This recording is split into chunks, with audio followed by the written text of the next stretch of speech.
Fala galera, saudações rubro-negras, bem-vindo aí ao canal Minha Maior Paixão é Rubro-Negras. Galera, antes de mais nada, peço aí que vocês curtam, se inscrevam, compartilhem o conteúdo. Hoje a gente vai estar falando aí do time do Atlético Mineiro, Palmeiras, nossos principais rivais no ano de 2023, como já tem sido nos últimos anos, além de outros times que eu acho também que podem ser bater de frente com a gente, de certa forma, com algumas táticas, algumas estratégias de jogo, por exemplo, Fluminense e o Corinthians, tá? Vou dar a minha visão para vocês aí, valeu? Um abraço, roda a vinheta.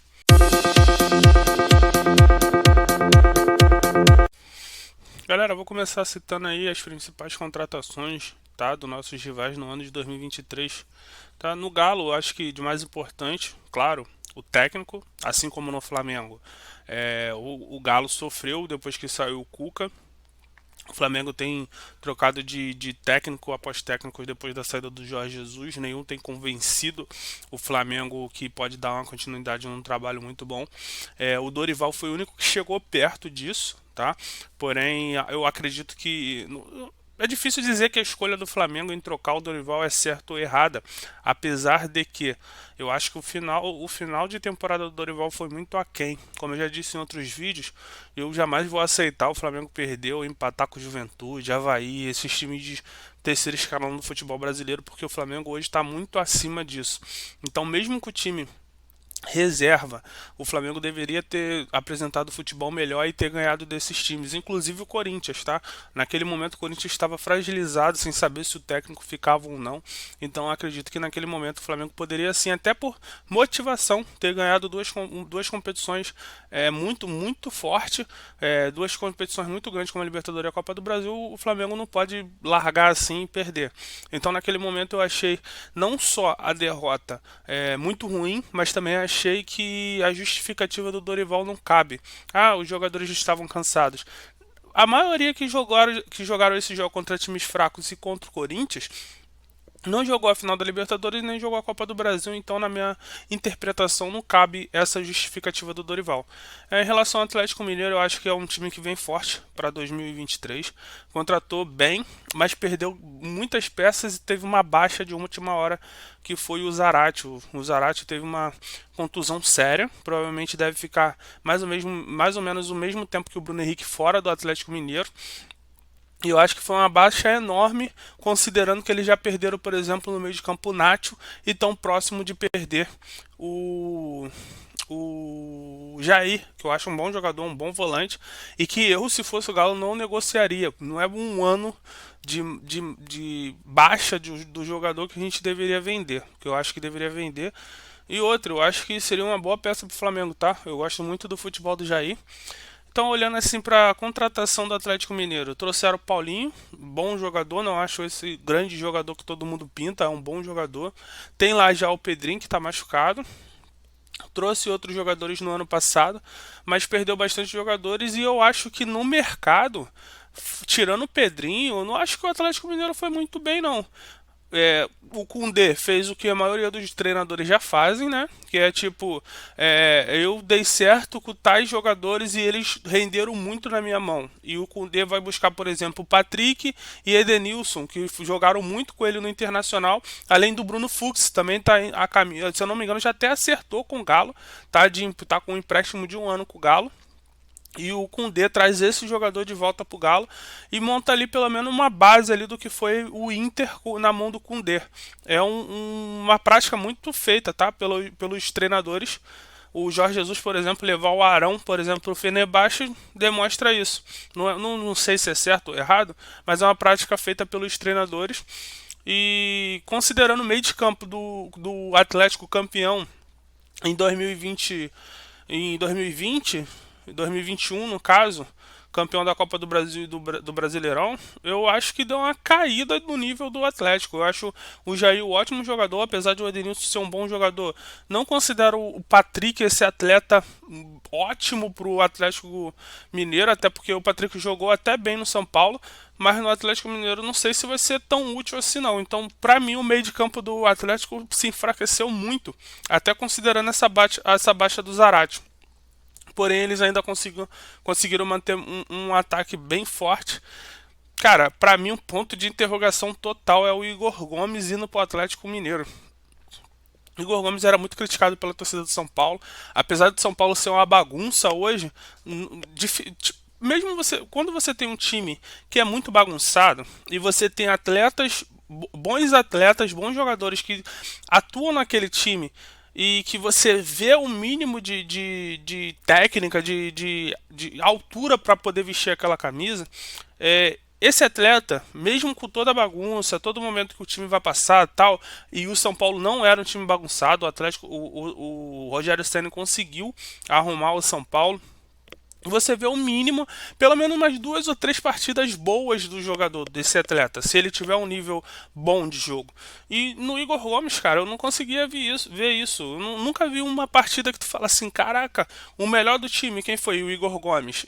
Eu assistia bastante partida do São Paulo e nunca consegui ver o Igor Gomes performar dessa forma. Consegui fazer um bom jogo, por exemplo, no time do São Paulo. Então, na minha visão, contestaria bastantes contratações do Atlético Mineiro e bastantes saídas do Atlético Mineiro. Eu não consigo, por exemplo, o Jair, para mim, o Atlético Mineiro liberar o Jair assim tão fácil pro Vasco me surpreendeu.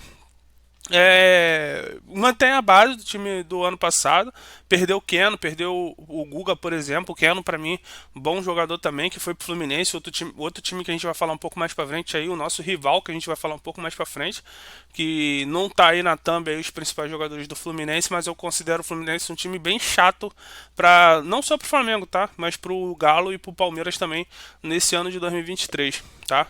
No Palmeiras, cara, Palmeiras pra mim é o que tá correndo, tá ali vamos botar ali no Vale da Beira das Sombras ali, porque o Palmeiras tem se desfeito de vários jogadores contestados, é claro, você não vê, além do Danilo, que tem sondagem do Mônaco e do Porto, se eu não me engano, tu não vê nenhum jogador de titular absoluto do Palmeiras que saiu, fora o Gustavo Scarpa, que já tinha sua saída anunciada desde o ano passado.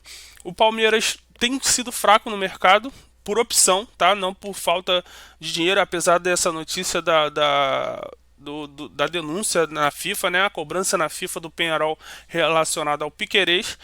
O Palmeiras tem sido lento no mercado, não tem ido tanto buscar os jogadores assim no mercado para reforçar o elenco, apesar de o Abel ter dado algumas contratações pontuais ali, como um volante esquerdo, já avisando a saída do Danilo. O Abel já tinha essa visão que ele poderia sair. E o Palmeiras, cara, tem treinado intensamente, acreditado muito na base. Vai subir alguns garotos da categoria de base, se eu não me engano, 7 garotos da categoria de base. E vem forte também pelo trabalho do seu técnico, porque na minha visão o elenco do Palmeiras enfraqueceu. E outra, pelo que eu conheço, pelo que eu vejo do trabalho do Abel no ano de 2022, muita gente está falando que o Abel vai apostar na base. Eu não sei se essa aposta na base é fruto do Abel, ideia do Abel, ou se é a ideia da diretoria. Porque eu acredito, vendo as movimentações do Abel na beira do campo, que o Abel não vai de imediato, por exemplo. Vou dar um exemplo para vocês. Vamos supor que na ponta, o Dudu, vou botar aí o ataque que o pessoal está considerando do Palmeiras no ano de 2023. Rony, Dudu e Hendrick. Rony pela esquerda, o Hendrick pelo meio e Dudu pela ponta direita. Vamos botar aí que, por exemplo, deu um problema com o Dudu saiu do jogo. Vocês acreditam mesmo que, por exemplo, o Abel possa entrar direto com o Giovani no jogo? Eu, na minha opinião, pelo que eu vi do Abel, é bem provável que ele coloque o Mike como ele já vem experimentando nos últimos anos. Então, de imediato, por exemplo, para a saída do Gustavo Scarpa, que está anunciada desde o ano passado, eu acredito que quem deve entrar é o Bruno Tabata, e já tem notícias, tem pessoal dando notícias que o Rafael Navarro foi testado no meio de campo. Então eu acho que por último, a última alternativa do Abel vai ser colocar os garotos, com exceção do Hendrick, que é claro que é um fora de série. Um substituto do meio de campo, o John, não vai colocar. Para mim, ele tem na frente ali Tabata, Tuesta, ele vai tentar fazer esses caras darem certo. tá? E tentar ao máximo virar esses caras e ser uma referência para o time do Palmeiras. Entre outras coisas, eles têm a possibilidade da saída do Dudu. Aí sim o Abel tem cobrado a diretoria em relação a trazer um meio de campo canhoto para suprir a saída, desculpa, eu falei a saída do Dudu, na verdade é a saída do Danilo, suprir a saída do Danilo, que pode estar saindo aí para o mercado europeu.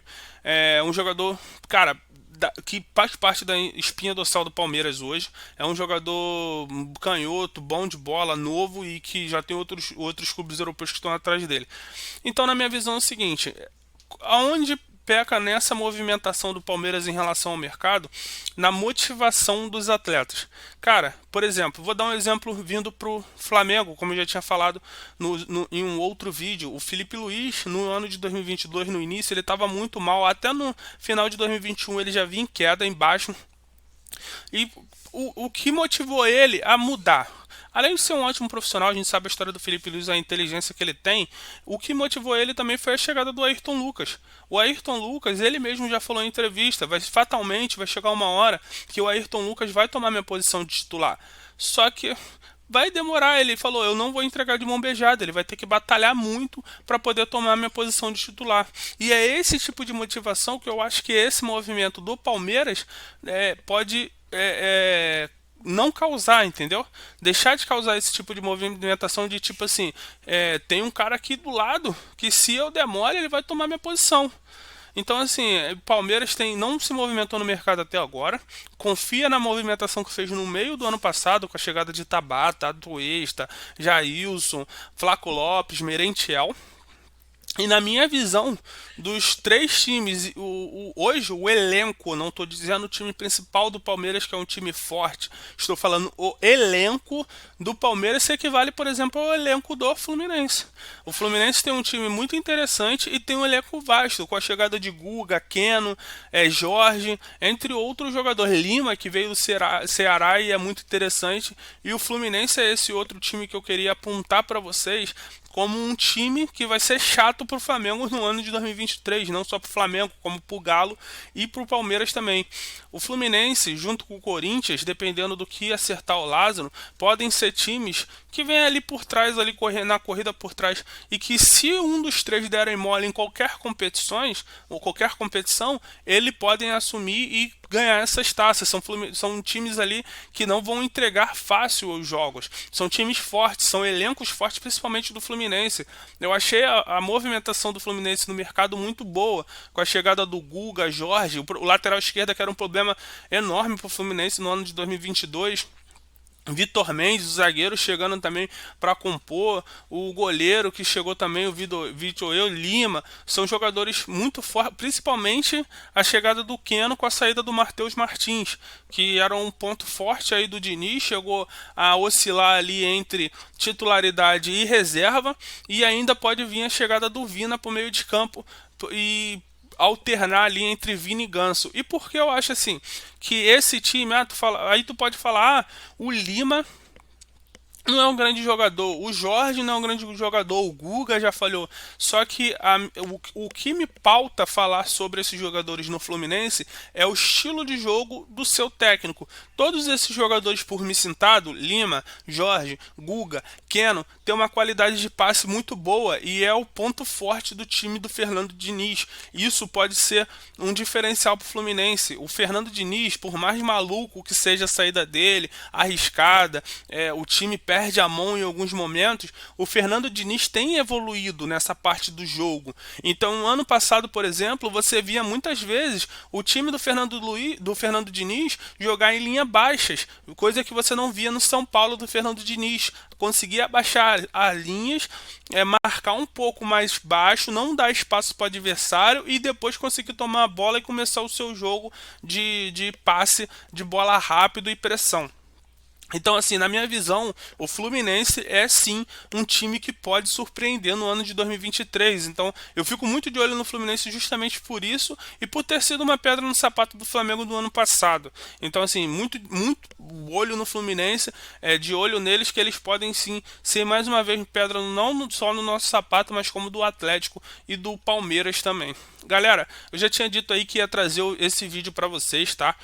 Falando um pouco dos rivais, da minha visão em relação aos rivais, dando a minha visão até em relação a algumas contratações dos rivais, mas é aquilo, é a minha opinião, a análise que eu tenho em cima de cada time, tá? Eu não sou dona da verdade e querer ouvir a opinião de vocês, curta, compartilhe, deixe o seu like, inscreva-se no canal, comente aí pra gente saber o que vocês pensam em relação aos times que eu apresentei, as contratações que eu apresentei e as visões que eu apresentei, galera.